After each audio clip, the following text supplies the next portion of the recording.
ഒരു നല്ല apple phone വാങ്ങിക്കണമെന്നുണ്ടായിരുന്നെങ്കിൽ ഇയർച്ചയും പറഞ്ഞോന്ന് എനിക്കറിയത്തില്ല. ഈ റെയിൽവേ സ്റ്റേഷനിൽ കൂടി ഇങ്ങനെ നടക്കുവാണ്, പ്രത്യേകിച്ച് കണ്ടൻറ്റൊന്നുമില്ല. ഞാൻ നല്ലൊരു ആപ്പിൾ ഫോൺ എങ്ങനെയെങ്കിലും വാങ്ങിക്കുമ്പോഴത്തേക്ക് എൻ്റെ ഫിഗർ ഇതെല്ലാം എനിക്ക് കോൺഫിഡൻസ് ആവാതെ ഒരു ഫോട്ടോ പോലും എടുക്കാൻ തോന്നത്തില്ല.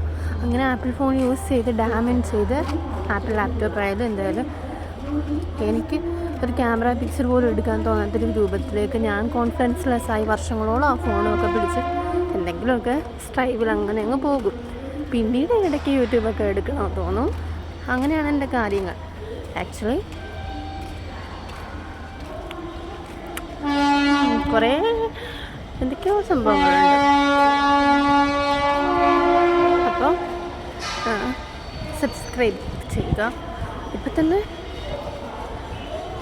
എന്തൊക്കെ കാര്യങ്ങളാണ്.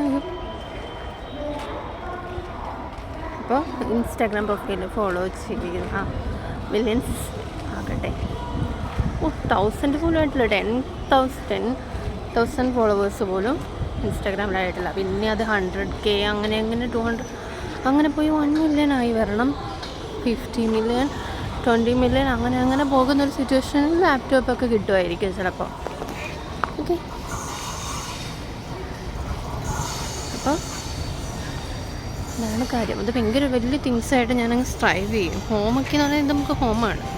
പക്ഷേ എങ്ങനെ ഇരിക്കാൻ ഹോം ചെയ്തിരിക്കുമ്പോൾ അപ്പുറത്തും ടീ കുടിക്കും. ഇത്രയും കാഴ്ച ആൻഡ്രോയിഡ് ഡെഫിഷ്യൻസി സൈറ്റിങ്ങിനിടയിൽ കോൺഫിഡൻ്റായിട്ട് ഒന്ന് ഫീൽ ഗുഡ് ചെയ്യുകയൊക്കെ വേണം. ഭയങ്കര അതെ. അപ്പോൾ പറഞ്ഞ് ഈ ഡ്രസ്സ് കാണിക്കില്ല, എത്ര ദിവസം ഈ ഡ്രസ്സ് ഇടയിൽ ചേഞ്ച് ചെയ്യും.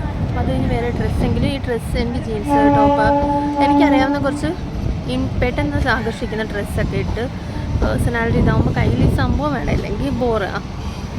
ഒന്നിലും പിടിച്ചാൽ കിട്ടാത്ത രീതിയിൽ വളരെ വളരെ ഈസി ആയിട്ടുള്ള കോമൺ സെൻസ് തിങ്സോ എനിക്കറിയത്തില്ല. ഓക്കെ, അപ്പോൾ ബൈ. അടുത്തൊരു വീഡിയോ ആയിട്ട് മേ ബി ഇൻക്രീസ് ആവട്ടെ ഇങ്ങനെ കൗണ്ട്സൊക്കെ